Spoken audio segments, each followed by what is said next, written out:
Dear student, you are most welcome to our educational channel mechanical Pandit और मैं आपके प्यारे पांडे सर।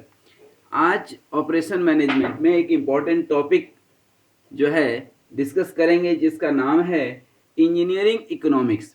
इंजीनियरिंग इकोनॉमिक्स में यूँ तो बहुत बड़ा ये चैप्टर है, बट जो मेन टॉपिक इसमें कवर करने वाले हैं आज यूँ तो हम कवर करने वाले हैं कि इकोनॉमिक्स कहाँ से आ गया इंजीनियरिंग में। इंजीनियरिंग में इकोनॉमिक्स का क्या रोल है, क्योंकि इकोनॉमिक्स जनरली हम लोग पैसा, रुपया, अर्थव्यवस्था इत्यादि के बारे में सोचते हैं, तो हम लोग उसकी बात करेंगे कि importance of economics in engineering. जो मेन टॉपिक डिस्कस करने वाले हैं, सबसे पहला कि एम ऑफ इकोनॉमी। अब देखिए, इकोनॉमी लाइफ में बहुत इंपॉर्टेंट है, तो यदि लाइफ में इंपॉर्टेंट है और engineering is the part of life, तो कहीं ना कहीं ये इकोनॉमिक्स इंजीनियरिंग में भी लगेगा। फिर हम इकोनॉमिक्स के बहुत सारे डेफिनेशंस की बात करेंगे, साथ में ही जो गुड्स होते हैं, गुड्स एंड देयर क्लासिफिकेशन की बात करेंगे। ये नेक्स्ट चैप्टर में बात करेंगे। आज तो सिर्फ और सिर्फ इतना सा ही हम बात करेंगे कि एम क्या है। इसके अलावा नेक्स्ट टू नेक्स्ट टॉपिक में हम बात करेंगे कि किसी भी गुड्स का वैल्यू क्या होता है, कीमत क्या है। दो चीज होती है, एक होती है price and value both are different. For example, यदि हम बात करें कि नेचर में भगवान ने हवा दिया है, एयर दिया है, एयर की क्या कीमत हो सकती है, ये प्राइस लेस है क्योंकि इसकी इंपॉर्टेंस इतनी ज़्यादा है। बट यदि आप कीमत की बात करेंगे तो फ्री ऑफ कॉस्ट है, खूब भरपूर आनंद लीजिए इसका, लेकिन जो है वैल्यू इसकी बहुत ज़्यादा है। प्राइस भले इसकी जीरो है क्योंकि आपको फ्री मिल रहा है। तो ठीक उसी तरह से सोना चांदी, उसकी प्राइस तो बहुत है बट वैल्यू क्या है उसकी, लाइफ सिर्फ दिखावे के लिए है, अदरवाइज उसकी जो है डे टू डे नीड लगभग लगभग कहे तो जीरो है। उसी तरह से हम लोग बात करेंगे वेल्थ की, कि वेल्थ क्या होता है। लोग खूब धन रुपया को ही वेल्थ समझते हैं, जबकि इकोनॉमिक्स ये नहीं कहता है। Good health is the great wealth, good character, good behaviour, good quality and being a human is the great wealth for our society. Wealth के साथ ही वांट्स, क्या क्या इच्छाएं हैं लोगों की, और ये सारी इच्छाएं कवर अप होती है इकोनॉमिक्स में। और स्पेशली इंजीनियरिंग इकोनॉमिक्स में हम बात करते हैं कैपिटल्स की। कैपिटल मनी जनरली दिमाग में आता है, तो इसकी भी बात करेंगे। इनकम की बात करेंगे, मार्जिन की बात करेंगे, यूटिलिटी की बात करेंगे। फिर बात करेंगे हम लोग डिमांड एंड सप्लाई की। मार्केट में डिमांड एंड सप्लाई एक बहुत बड़ा रोल प्ले करता है। ये लेक्चर नंबर जो है आई थिंक 108 में सेपरेट जो है डिस्कस करेंगे। आज जैसा कि लेक्चर नंबर हमारा जो है लेक्चर नंबर 104 है।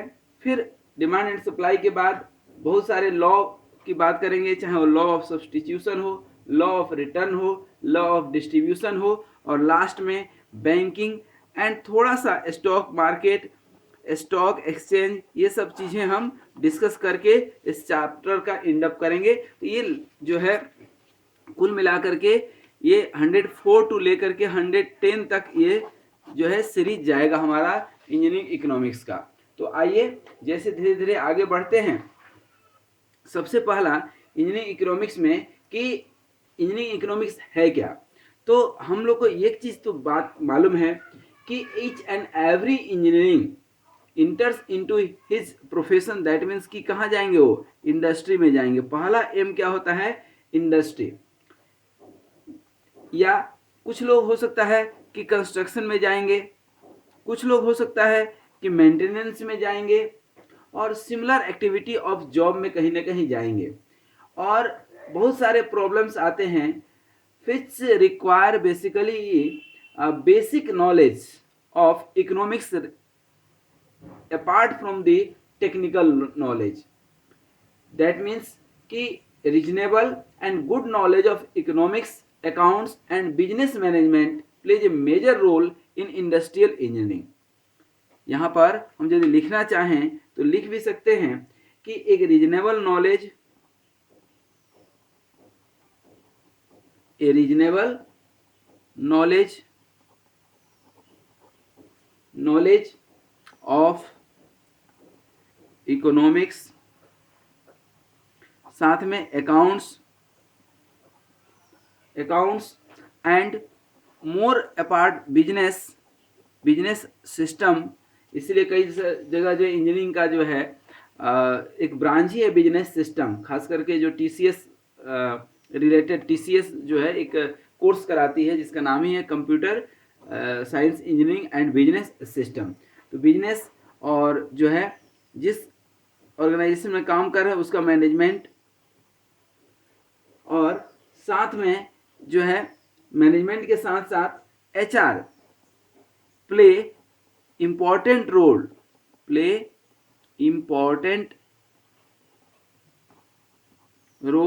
इन इंडस्ट्रियल इंजीनियरिंग में एक बहुत जो है इम्पॉर्टेंट रोल ये कवर करता है। अब बात करते हैं इकोनॉमिक्स की। जब इकोनॉमिक्स की बात करेंगे दोस्तों, इकोनॉमिक्स, अब इकोनॉमिकल, आज के डेट में हर व्यक्ति इकोनॉमिकल हो गया है, इकोनॉमिक्स का नॉलेज रखता है और ये लाइफ में बहुत ज़रूरी है। बेसिकली ये economics is the concerning parameter of production, distribution and wealth. ये तीन चीज़ों से मिल करके यहाँ पर ये बनता है इकोनॉमिक्स। दैट मीन्स कि प्रोडक्शन इन शॉर्ट यदि बात कहें तो processes which increase the value of A product. That means कि खेत में गेहूं उगता है, गेहूं जो है आपका उगा, तो गेहूं डायरेक्ट कहीं यूज तो होता नहीं है, but we just make it process, और वो हम लोग बना देते हैं आटा, मैदा इत्यादि बना देते हैं। फिर आटा का भी कोई यूज नहीं है, यूज है तो रोटी का। तो रोटी जब हम प्रोसेस करके बना देते हैं तो यहाँ पे गेहूं का कुछ कीमत नहीं था, लेकिन यहाँ रोटी की कीमत जो है। कहने का मतलब क्या है कि रोटी आप डायरेक्ट यूज कर सकते हैं। तो ये कुल मिलाकर के प्रोडक्शन प्रोसेस है, गेहूं का प्रोडक्शन हुआ, फिर आटा भी जरूरी है। तो उसी तरह से अब रोटी डिस्ट्रीब्यूशन, दैट मीन्स कि जिसको भूख है वहां तक पहुंचे रोटी। ये डिस्ट्रीब्यूशन का पर्पज भी है कि जहां पर जरूरत है वहां पर चीजें, आज आप देखेंगे जिसके पास पैसे की जरूरत है उसके पास पैसा नहीं है, जिसके पास नहीं जरूरत है उसके पास इतना है कि वो यूज नहीं कर पा रहा है। तो इसी तरह से वेल्थ उसी को है जिसको समय पे रोटी मिल जाती है, शरीर स्वस्थ है, तो ये सबसे बड़ा वेल्थ है जिसकी हम लोग डिस्कशन करेंगे। तो जब बात करते हैं इकोनॉमिक्स की, तो basically economics is the study of man's action in ordinary business life and it examines that part of social and individual, दोनों चीज की जरूरत है, social and individual well being. यदि सब कुछ करके इतना व्यक्ति मेहनत करता है और सोशल और इंडिविजुअल वेलबींग अच्छा ना हो तो मेहनत का औचित्य क्या है।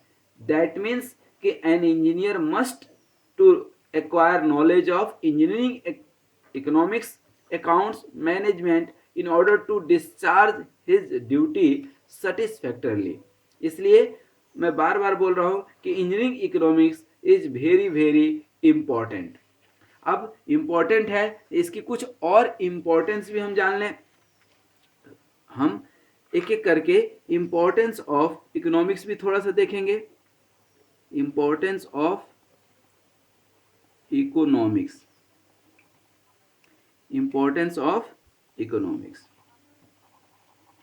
अब ध्यान दीजिएगा, इकोनॉमिक्स जो है एक इंजीनियरिंग जो डिसीजन है, जहां डिसीजन मेकिंग है, हर जगह काम आता है। डिसीजन मेकिंग में इंजीनियरिंग इकोनॉमिक्स कितना रोल प्ले करता है, क्योंकि बिना पैसा का इंडस्ट्री आप चला नहीं सकते हैं, प्रोडक्शन हो नहीं सकता है। कैसे आप करेंगे प्रोडक्शन बिना जो है बिना पैसे का फैक्ट्री कैसे सेटअप करेंगे, या मार्केट में उसी प्रोडक्ट को हमें यदि बेचना है तो बिना एडवर्टाइजमेंट का, बिना प्रॉपर डिस्ट्रीब्यूशन सिस्टम का आप नहीं बेच सकते हैं। तो each and everywhere economy is going to be involve. जैसे आप एक इकोनॉमिक्स ये भी कहता है कि जैसे घर में आप देखे होंगे कि एक जो है आपका पहले पीला वाला बल्ब आता था और अभी हेलोजन या एलईडी बल्ब आ गया है।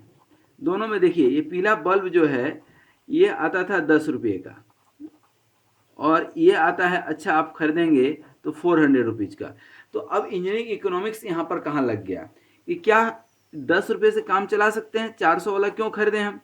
क्यों कि ये जो है 10 रुपया का आप खरीदते हैं और मंथली इलेक्ट्रिसिटी बिल, अब आप बोलेंगे सर इसमें इलेक्ट्रिसिटी बिल ज़्यादा आता है। इसमें महीने का इलेक्ट्रिसिटी बिल आया मान लीजिए 100 रुपया और 100 रुपीज़, और यहाँ पे इलेक्ट्रिसिटी बिल आया मान लीजिए 20 रुपीज़।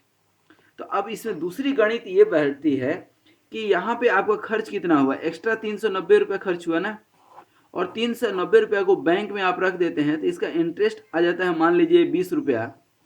20 रुपये इंटरेस्ट आया तो आप 20 रुपया यहाँ दे दिए बिजली बिल, 20 रुपया बिजली बिल आया, इस 20 रुपया को हम यहाँ मिला दिए, 300 रुपया, 390 रुपया बचा ना भाई। आप जब ये बल्ब जलाएंगे तो 400 रुपया की जगह आप सिर्फ 10 रुपया यूज कर रहे हैं, और 390 रुपया का यदि 100 रुपया रिटर्न मिल जाता है बैंक में रखने से तो हमारा बिजली बिल तो जा रहा है, हम क्यों फालतू का 400 रुपया खर्च करेंगे? 390 रुपया हमारा बैंक में है भी और रिटर्न भी मिल रहा है मंथली इंटरेस्ट।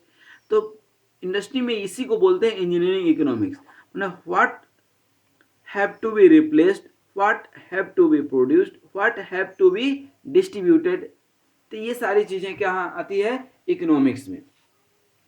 तो इकोनॉमिक्स जब आप इंक्लूड कर लेते हैं तो इसमें जो है आपको प्रोडक्शन में हेल्प मिलता है। प्रोडक्शन में कोई रिपेयर, रिप्लेसमेंट, ये सब चीज़ें जो है उसमें सिलेक्शन में कि करना क्या है। फिर आप जो है किसी भी प्रोडक्ट का सेल्वेज वैल्यू भी आप निकाल पाते हैं। सेल्वेज वैल्यू, रनिंग कॉस्ट क्या होगा, फिक्स्ड कॉस्ट क्या होगा उसका, fixed cost, variable cost, total capital क्या लगेगा इसमें।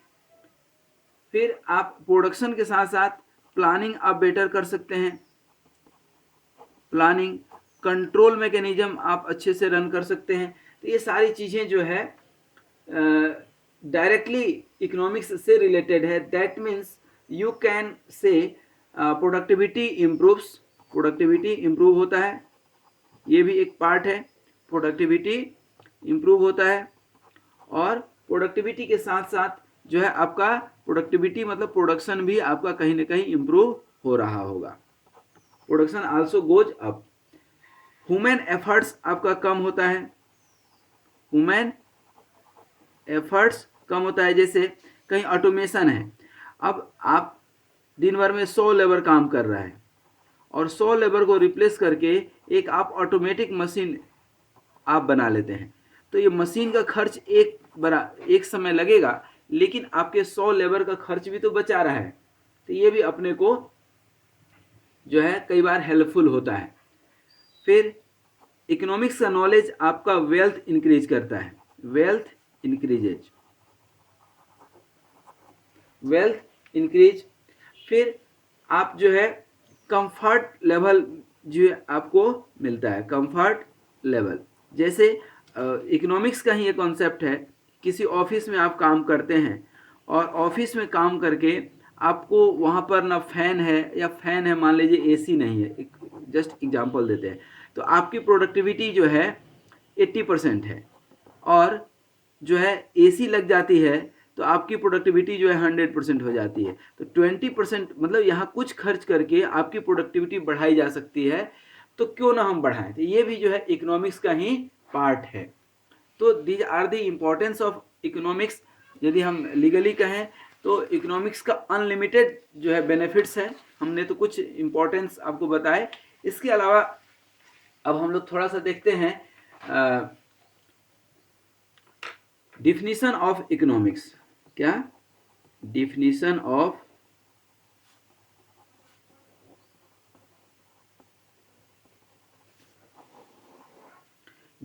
इकोनॉमिक्स में बेसिकली बहुत सारे डेफिनेशंस हैं, बट हम यहाँ पे जो बात करने वाले हैं उसको हम इंजीनियरिंग पर्सपेक्टिव से बात करेंगे। और इंजीनियरिंग पर्सपेक्टिव से बात करें तो सबसे पहला डेफिनेशन हमारा आता है कि economics is the study of those activities which involve money and exchange, which involve money and exchange. ये दुनिया जो है एक्सचेंज पे ही तो चल रही है। एक्सचेंज एक बहुत बड़ा सिस्टम है, और एक्सचेंज अमाउंट क्या, पीपल ही नहीं, पीपल ही हम मान लें, क्योंकि दुकानदार को, शॉपकीपर को भी पैसा दे रहा है, उससे सामान लेना है, तो क्या है, एक्सचेंज है। क्योंकि उस पैसे का वैल्यू है, एक दूसरा कागज का टुकड़ा देंगे तो नहीं लेगा, लेकिन रुपया देंगे जिसमें गांधी जी हों, वो जरूर ले लेगा। गवर्नमेंट का, आरबीआई का एक सील साइन हो तो ले लेगा, अदरवाइज और कोई और नहीं लेगा। तो ये अपने को ध्यान रखना है। दूसरा डिफिनेशन ये कहता है कि it is the study of, it is the study of men in their ordinary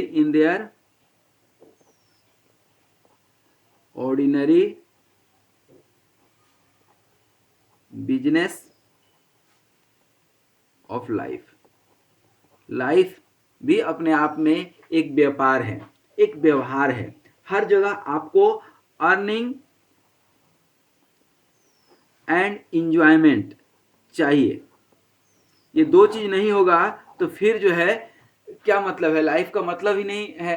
तो लाइफ में ये दोनों चीज बहुत जरूरी है, दोनों चीज बहुत जरूरी है। क्या, अर्निंग एंड इंजॉयमेंट। अर्निंग होगा तो आपकी स्टैंडर्ड ऑफ लिविंग अच्छी होगी, और स्टैंडर्ड ऑफ लिविंग मतलब आप लाइफ को इंजॉय कर पाएंगे। तीसरा चीज कहता है कि economics is the study of how mankind goes about, how mankind goes about the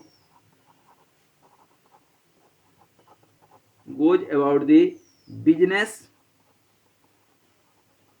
of organising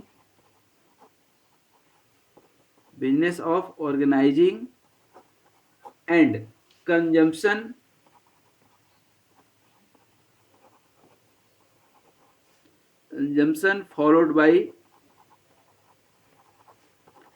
followed by production. ध्यान दीजिएगा, कोई भी हम कंपनी में, इंडस्ट्री में कोई प्रोडक्ट बना रहे हैं तो उसका कंजम्पशन भी होना जरूरी है। मान लीजिए कि आप आइटम प्रोड्यूस कर रहे हैं और मार्केट में जो है कंज्यूम नहीं हो रहा है, तो फिर कोई मतलब नहीं है ना, हु विल बाई इट, और कंपनी को क्या प्रॉफिट होगा। सिर्फ बनाने के लिए, फॉर सेक ऑफ प्रोडक्शन थोड़ी ही कंपनी प्रोडक्शन करती है। उस प्रोडक्शन का कोई ना कोई औचित्य होना चाहिए, उसका कोई ना कोई क्या पर्पज होना चाहिए। तो पर्पज डिफाइन होना चाहिए। पर्पज नहीं डिफाइन होगा तो फिर तो सारा मेहनत ही बेकार हो गया। तो ये आपका सेकेंड जो है बहुत इंपॉर्टेंट कॉन्सेप्ट है कि ऑर्गेनाइजिंग मतलब जहां पे एक्चुअल नीड है वहां वो जो है पहुंचे, भूखे आदमी के पास रोटी पहुंचे, ना कि कोई खूब खाया है। जहां पे डिमांड, मतलब डिमांड और सप्लाई, जहां पे डिमांड हो वहां पे इंडस्ट्री जो है चीजों को सप्लाई कर पाए। नेक्स्ट जो है एक डिफिनीशन और आता है, बहुत सारे डिफिनीशन है, कुछ बता देते हैं। जब बात करते हैं इकोनॉमिक्स की तो basically it is the branch of social science, branch of social science that involves the basically business activities,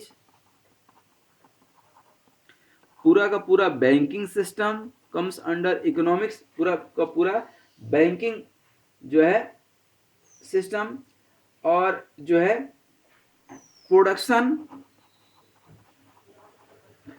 में रोटी, कपड़ा, मकान, शिक्षा, स्वास्थ्य सब कुछ आ जाता है। ठीक है, production and distribution of wealth,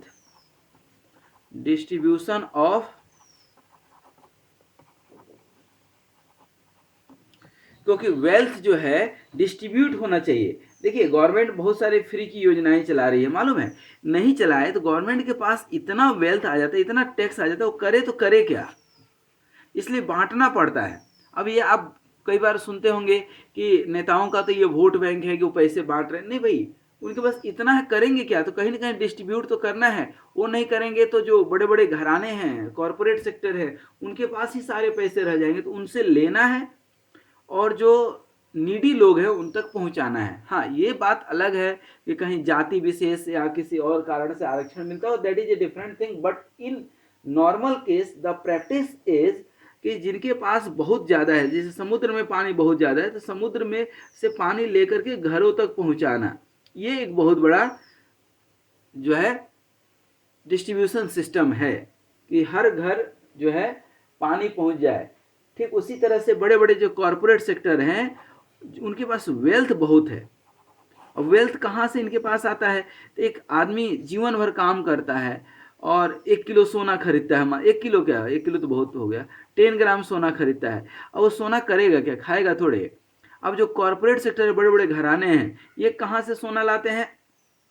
जमीन से निकाल लिए, जहाँ उससे प्रोडक्शन हो रहा है, प्रोड्यूस कर दिया, अब उनके पास सोना आ गया, गवर्नमेंट को टैक्स दे दिए, और आप अपने जीवन का गाढ़ी कमाई जो है ये कॉरपोरेट से। तो कुल मिला करके ये जो बड़े बड़े कॉरपोरेट घराने, बड़े बड़े इंडस्ट्रीज हैं, कुल मिला के सारे पैसे कहाँ जाते हैं?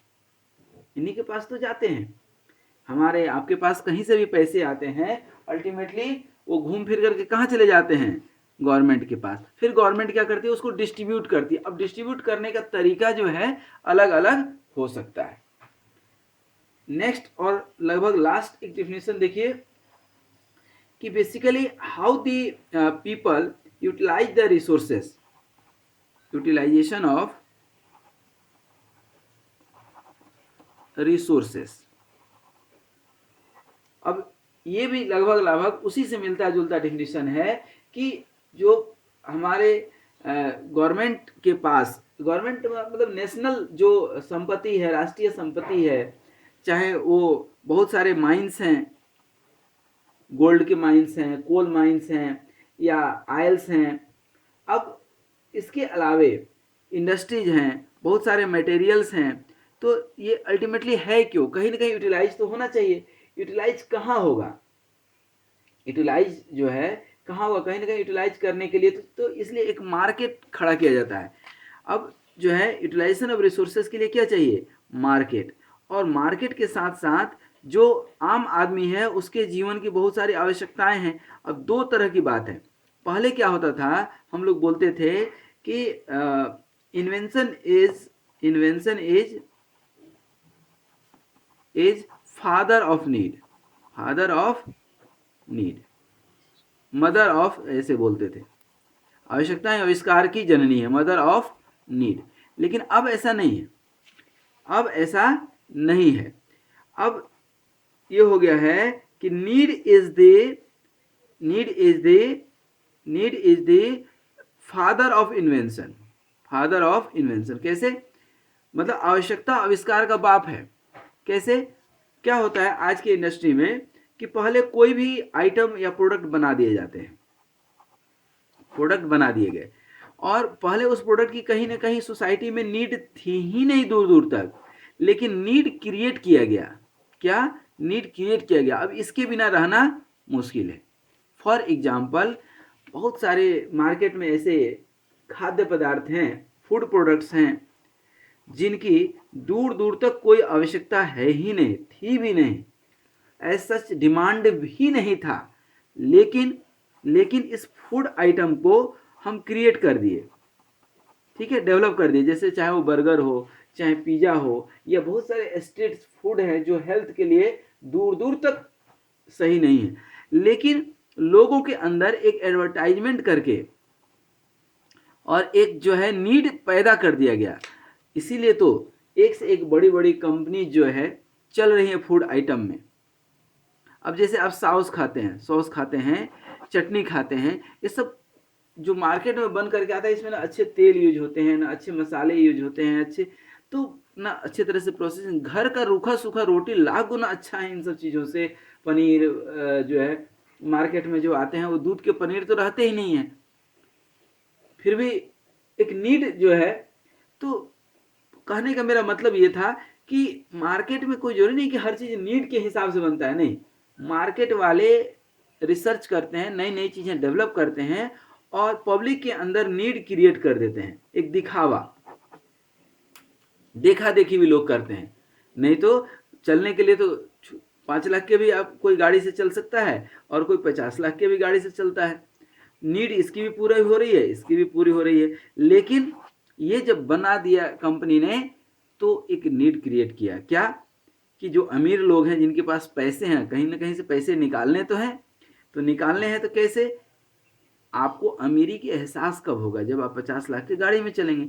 यदि एक अमीर भी 5 लाख वाले गाड़ी में चल रहा है और एक गरीब भी चल रहा है तो फिर दोनों में डिफरेंस क्या रह गया। तो वो समझदारी जो है नहीं कि हम अपना काम चला लें, ऐसा अपने देश में तो कम से कम नहीं है और पूरी दुनिया में नहीं है। तो 50 लाख की भी गाड़ी बिकती है क्योंकि दिखाना है, और कहीं ना कहीं एक नीड क्रिएट किया जाता है कि नहीं भाई इसमें ये फैसिलिटी है, ये फैसिलिटी है, ये फीचर है, ये फंक्शन है। और ओबियसली यदि फीचर, बहुत सारे फंक्शंस नहीं होंगे तो कोई क्यों खरीदेगा 50 लाख की गाड़ी। ठीक है, लास्ट एक और डेफिनेशन देख लेते हैं कि basically economy is the study how the society choose और विदाउट विद और without the use of capital, या यूं कह लें कि how the productive resources can be used. अब जैसे किसी की सैलरी क्या है, 15,000 है, किसी की 150,000 है और किसी की 5 लाख की पर मंथ सैलरी है, ये पर मंथ मान लीजिए। तो तीनों में अंतर क्या है, तो कहीं ना कहीं इसके पास कुछ ना कुछ वैल्यू है। तो ये भी इकोनॉमिक्स है हमारे अंदर कि सोसाइटी में किसको कितनी सैलरी देना है। दैट मीन्स कि जॉब इवेल्युएशन किसकी कितनी जो है स्किल की कीमत है, किसी प्रोडक्ट की कॉस्ट भी जो इकोनॉमिक्स के हिसाब से ही हम लोग लगाते हैं। तो यहाँ पर प्रेजेंट, फ्यूचर और पास्ट एक्सपीरियंसेस को भी यूज करके हम लोग इकोनॉमिक्स का कॉन्सेप्ट पढ़ते हैं। तो ये थे कुछ इकोनॉमिक्स के मेन डेफिनेशंस। ठीक है, अब लास्ट टॉपिक जो है इस आज के लेक्चर का हम देखें तो अब है हमारा एम ऑफ इकोनॉमिक्स। क्या, एम ऑफ इकोनॉमिक्स बहुत शानदार टॉपिक है। एम ऑफ इकोनॉमिक्स, हम इकोनॉमिक्स पढ़ते क्यों हैं, इसकी क्या इंपॉर्टेंस है, ये तो देखें, इसका उद्देश्य क्या है ये भी देखें। तो बेसिकली हमने पहले भी कई बार बताया कि इसका मेन जो एम है to regulate the economic activities, to regulate the economic और पैसा रुपया वाला, economic activities of human being,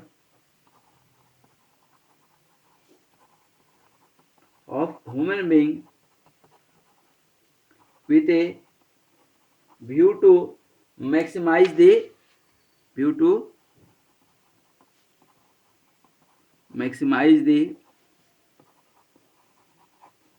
welfare of society। कुल मिलाकर के सोसाइटी को समृद्ध करने का जो काम है वह काम किसके पास है, इकोनॉमिस्ट के पास है। और इसमें इंजीनियर सिग्निफिकेंट रोल प्ले कर सकता है। Engineering play significant role, engineering play significant, बहुत important, significant role in economy. और आज तो आप देख ही रहे हैं कि जो समय है वो समय किसका है, टेक्नोलॉजी का। और टेक्नोलॉजी किसके पास है, इंजीनियर के पास है। तो टेक्नोलॉजी कहीं ना कहीं जो है हर जगह इम्पैक्ट डाल रही है। कुल मिलाकर के हमारा प्रोडक्टिविटी बढ़े, productivity should improve, production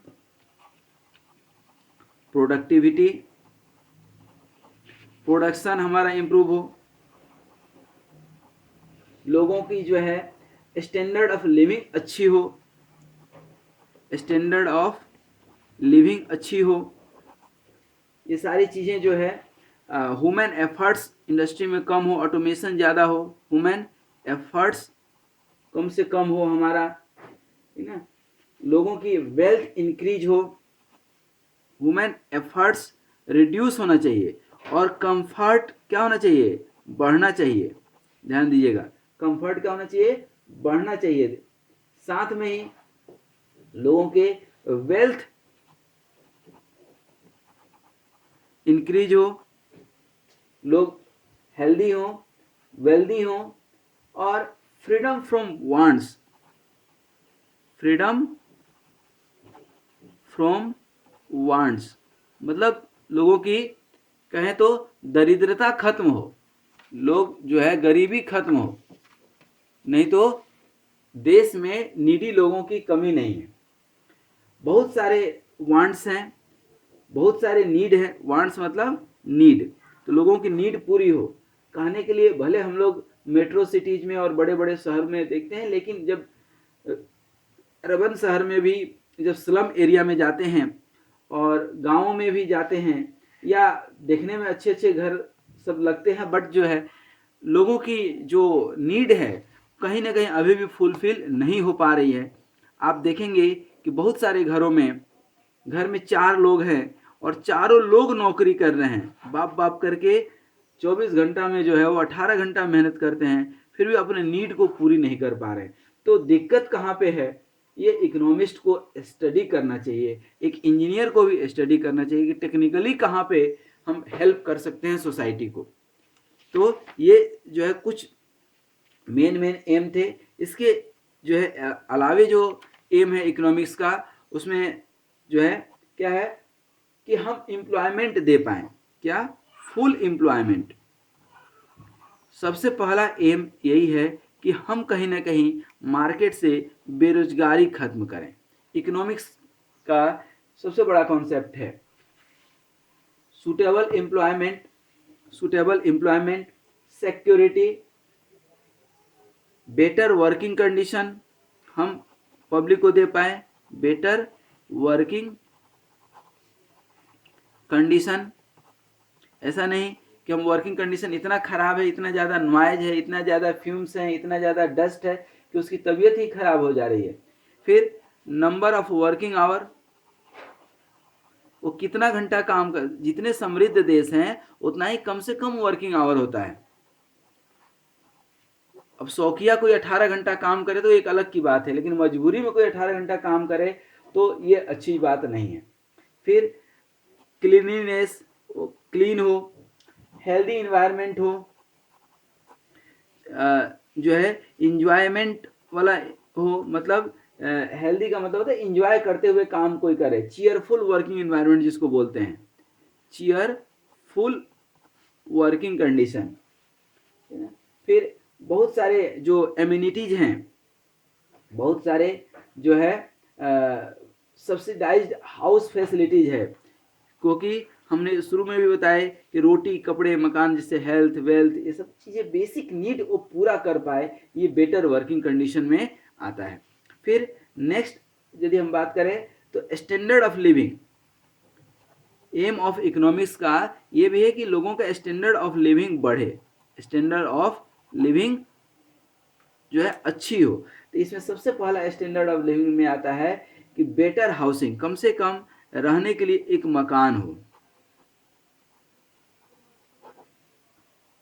better जो है डाइट हो, डाइट हो, क्लॉथ हो, वो बेसिक जो है एजुकेशन ले पाए, शिक्षा, एजुकेशन, मेडिसिन जरूरत पड़ने पे, सिक्योरिटी। ये 9 जो है बेसिक नीड होते हैं किसी भी व्यक्ति का। बेसिक एमिनिटीज, जहाँ खास करके पब्लिक प्लेसेस हैं, पब्लिक बस उपलब्ध हो, ट्रेन अच्छी हो, ठीक ना। अब आज देख रहे हैं पहले का ट्रेन 10 साल और पहले का और अभी का, अब कहाँ वंदे भारत मेट्रो सिटीज में मेट्रो ट्रेनें चल रही हैं। तो these are the basically amenities which the government is providing to us. Pleasure of life, आदमी खुश रहे अपने दैनिक जीवन में, तो these are the basic things which cover the economics. Standard of living में ये सारी चीज़ें आती है। फिर नेक्स्ट आता है less economical inequality. Less economical, अब ये अपने देश में बहुत ज़्यादा है, और इसका भी एग्जाम्पल भी दे रहे थे कि गवर्नमेंट किसी भी तरह से बड़े घरानों के कॉरपोरेट सेक्टर के पास से पैसे लेकर के गरीबों में बांटने की कोशिश करती है। तो ऐसा ना हो कि कोई गरीब खूब गरीब हो, रोटी खाने पे आफत हो, और किसी के पास इतना जो है पैसा हो कि रखने का जगह नहीं हो। तो जो है मनी जो है पजेजिव मनी, जो जिसको बोलते हैं पजेजिव मनी, जिसके पास जितना है काम का हो, बहुत ज़्यादा पैसा भी जो है उसको, अब जैसे हमने अभी एग्जांपल भी दिया था कि अर्निंग में कोई 15,000 रुपया महीना कमा रहा है और कोई 5 लाख रुपया महीना कमा रहा है। अब कर क्या रहा है 5 लाख का? तो गवर्नमेंट का एक कहीं ना कहीं जो है एक वो होना चाहिए कि भाई जितनी आवश्यकता है एक अच्छे शहर में रहने के लिए, तो थोड़ा बहुत चलता है कि भाई किसी की 15,000 में कोई लाइफ जी रहा है और कोई 5 लाख में, तो दोनों में बहुत ज़्यादा डिफरेंस हो गया, ठीक है ना। तो मान लीजिए कि इसको 15,000 में ये जीवन जी रहा है, तो इसको आप ज़्यादा से ज़्यादा 10 गुना दे दीजिए, 1.5 लाख रुपया सैलरी दे दीजिए। लेकिन यहाँ 15,000 की सैलरी और यहाँ 15 लाख की सैलरी, तो ये तो कहीं ना कहीं जो है असमानता, जिसको इकोनॉमिकल इनइक्वालिटी बोलते हैं। साथ में ही जो अर्निंग में जो डिफरेंस आता है, उसके चलते बहुत सारी चीज़ें पैदा होती हैं। बीटरनेस, एक दूसरे के प्रति जो है ना कड़वापन, कि भाई ये अमीर है ये गरीब है, ये वाला जो है चीज़ें जो है जनरेट हो जाती है। एक ईर्ष्या आ जाता है लोगों के अंदर, इन्वी आ जाता है कि अरे यार देखो ये 2 नंबर का पैसा कमाता है, क्योंकि हर गरीब आदमी बड़े आदमी को देख करके सोचता है यही है कि ये जरूर कुछ ना कुछ गलत सलत करता होगा। ये लोग एक्सेप्ट नहीं कर पाते कि हाँ जो है रियल में मेहनत से भी इतना पैसा कमाया जा सकता है। और लास्ट में जो एम ऑफ इकोनॉमिक्स है वो है हमारा सोशल सिक्योरिटी। क्या है? Social security. Social security, social security का मतलब in general social security measures aim at providing a monetary benefits to economically handicapped people, economically weak people. तो ये सोशल सिक्योरिटी बहुत जो है जरूरी है, और इसमें सबसे इम्पोर्टेंट है कि आपका जो है हर एक व्यक्ति जो अनएम्प्लॉयमेंट है या एम्प्लॉयड है उसका इंश्योरेंस हो। अब बहुत सारे लाइफ टर्म इंश्योरेंस और ये इकोनॉमिकल वीकर सेक्शन जो है, जो वीकर सेक्शन है, इस पे भी ध्यान देना है कि मान लीजिए कोई नौकरी ही है, एम्प्लॉयड है, लेकिन अचानक से उसके साथ कुछ हो जाता है, तो उसके फैमिली को कौन संभालेगा, कौन देखेगा? तो कुछ सोशल सिक्योरिटी होना बहुत जरूरी है, जो आज अपने देश में कहीं ना कहीं नहीं है। इसको आप ध्यान से देखें तो। फिर कोई वीकर सेक्शन है जो है मजबूर है, जहाँ पे जॉब अपॉर्चुनिटी नहीं है, तो जॉब अपॉर्चुनिटी क्रिएट करना भी गवर्नमेंट का काम है। इसीलिए जो है ये भी एक बहुत इम्पोर्टेंट पार्ट है। सिकनेस, किसी किसी आदमी के अंदर कोई बीमारी है, उसको कौन देखेगा? हैंडीकैप्ड पीपल है, वो कुछ कर नहीं सकता है, तो या तो कुछ ऐसा काम करें कि ये कर पाए, हैंडीकैप्ड पर्सन जो दिव्यांगजन है कुछ कर पाए, अदरवाइज जो है उनको कुछ ना कुछ एक मंथली डियरिंग अलाउंसेस मिलना चाहिए, भत्ता मिलना चाहिए। जैसे मध्य प्रदेश में लाडली बहना योजना एक चलता है। तो कहने का मतलब कि कहीं ना कहीं एक compensation to accidental person, compensation जो है किसी का एक्सीडेंट हो जाता है मान लीजिए, तो ये गवर्नमेंट का वो होना चाहिए। जैसे आयुष्मान योजना चल रहा था, इसका एक पर्पस था कि भाई जो व्यक्ति विशेष जो है इलाज, महंगे इलाज नहीं करा पाते हैं, उनको एक सुविधा दी जाती है। लेकिन इस सुविधा का सबसे ज़्यादा कोई गलत फायदा उठाया है तो हॉस्पिटल वालों ने उठाया है। और कभी कभी तो ऐसा लगता है कि इस आयुष्मान योजना को तुरंत बंद हो जाना चाहिए, क्योंकि एक सिंपल फीवर में जो 5 रुपए की दवाई में ठीक हो सकता था, उसको भी जो है 20 दिन आईसीयू में रख लेते हैं और 5 लाख का बिल बना देते हैं। तो बहुत सारे ऐसे हॉस्पिटल वाले हैं जिनका आए दिन न्यूज में आते रहता है। गवर्नमेंट भी अपने ही लेवल पे वो काम कर रही है। साथ में जो है जो बुजुर्ग जन है वो तो कुछ कर नहीं सकते हैं, इसीलिए जो है पेंशन टू ओल्ड पीपल जो है, ओल्ड पीपल के लिए कुछ ना कुछ व्यवस्था होना चाहिए। साथ में ही जो कोई विडोज है, सीनियर सिटीजन है, बहुत ज़्यादा उसको देखने वाला कोई नहीं है, तो ये गवर्नमेंट की ये सब योजना होनी चाहिए। यही सोशल सिक्योरिटी, यही इकोनॉमिक्स का मेन पर्पज है मुझे लगता है। साथ में ही जो है मैटरनिटी जो है बेनिफिट्स, जो है मैटरनिटी बेनिफिट्स भी मिलना चाहिए। और जो है चाइल्ड एजुकेशन जो है टोटली फ्री होना चाहिए, क्योंकि हर जो है बच्चा शिक्षित हो। अब सरकार क्या करती है कि रिजर्वेशन के चक्कर में SC ST OBC जनरल ये सब इतना कैटेगरीज डिवाइड कर दी है कि जो है चीज़ें जो योग्य है, जो पढ़ सकता है वो पढ़ नहीं पा रहा है, जो नहीं पढ़ सकता है गवर्नमेंट उसको लाखों रुपए दे रही है कि बेटा पढ़ो पढ़ो, और वो कसम पैदाइशी कसम खाया है कि नहीं पढ़ेंगे। तो गवर्नमेंट यदि उसको उठाने की कोशिश कर रही है तो अच्छी बात है, इसको भी उठाने की कोशिश करे जो जनरल कैटेगरी वाले। ये मेरा अपना एक सबमिशन है, क्योंकि हर व्यक्ति नीडी है, किसी के विरोध में नहीं है, बट जो नीडी है, जिसको आवश्यकता है, जो पढ़ सकता है, उसको जो है पढ़ाना चाहिए। नहीं पढ़ा रही है तो ये गवर्नमेंट की जो है फेल्योरिटी है। और यदि संविधान की बात आती है तो वो संविधान कचड़े के डब्बे से ज़्यादा कुछ नहीं है। यदि कोई पढ़ने लायक बच्चा पैसे के अभाव में नहीं पढ़ पाता है, और जो नहीं पढ़ने वाला है उसके पास खूब पैसा है, खूब जो है स्कॉलरशिप मिल रही है, तो उसका कोई मतलब नहीं है। कहीं ना कहीं इस समाज में एक बिटरनेस, एक कड़वापन, एक जो है विद्रोह, एक गुस्सा समाज में, कहीं ना कहीं एक समाज में जो है एक दूसरे से जो है ना, अब बहुत सारी चीज़ें उस पॉइंट पे हम नहीं जाना चाहेंगे, बट ये गलती या तो गवर्नमेंट की है या संविधान की गलती है। बट इस गलती को दूर करना चाहिए, क्योंकि हर बच्चे को शिक्षा, स्वास्थ्य, सुरक्षा इत्यादि का अधिकार है। लास्ट में हम यदि कहें तो आप देखते होंगे इंटरनेशनल मार्केट की बात करें तो वहाँ पर जो है डॉलर, येन, जो है क्या बोलते हैं, रुपया चलता है।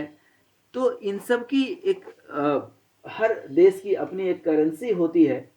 उस करेंसी में रुपया को अपनी रुपया को स्टेबल बनाए रखना, स्टेबल ऑफ रुपीज़, ये भी एक जो है इन्फ्लेशन रेट, मतलब इसमें सबसे पहला इन्फ्लेशन को हम, महंगाई को थोड़ा सा काबू में करें।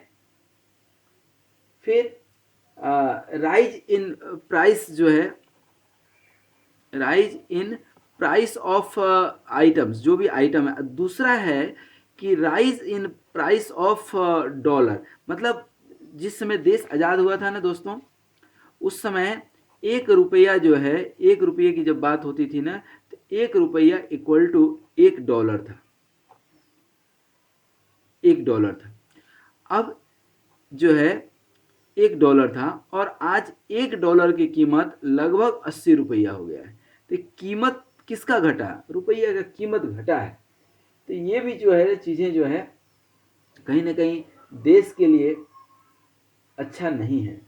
तो देश की दिशा सही दिशा में हो, इसलिए बहुत ज़रूरी है कि ये इन्फ्लेशन रोकें, रुपया का वैल्यू जो है स्टेबल रहे, बढ़े घटने के बजाय। और ये सारी चीज़ें जो है हम लोग एम्स ऑफ इकोनॉमिक्स में पढ़े, क्या क्या कि बहुत सारे चीज़ें पढ़ें। ये इकोनॉमिक्स का जो है मेन पर्पज है हमारा कि एम्प्लॉयमेंट हो, बेटर वर्किंग कंडीशन हो, स्टैंडर्ड ऑफ लिविंग अच्छा हो, ठीक है ना, इकोनॉमिकल इनइक्वालिटी कम हो। और साथ में हम लोग डिफिनीशन बहुत सारे इकोनॉमिक्स के पढ़े, डिफिनीशन, और इसमें हम लोग जो है इम्पोर्टेंस भी पढ़े कि इकोनॉमिक्स का क्या क्या इम्पोर्टेंस है। तो आज यहीं तक। हम लोग नेक्स्ट क्लास में जो है हम लोग गुड्स एंड देयर क्लासिफिकेशन के साथ साथ उसकी वैल्यू और प्राइस पढ़ेंगे। आज यहीं तक, तब तक के लिए धन्यवाद। स्वस्थ रहिए, मस्त रहिए, मुस्कुराते रहिए और हमारे इन वीडियोज को देखने के साथ साथ दूसरे को भी दिखाते रहिए, अर्थात शेयर करते रहिए और सब्सक्राइब तो कर ही चुके होंगे। Wish you all the best, be happy, healthy and be economical. Life में भी ध्यान रखिएगा, टेक्निकल के साथ साथ be economical and social and little bit spiritual. ये तीनों जब चीजें रहेंगी तो क्या होगा, हैप्पीनेस आपके घर में रहेगा, प्रोस्पेरिटी आपके घर में रहेगा। Wish you all the best. Thank you very much.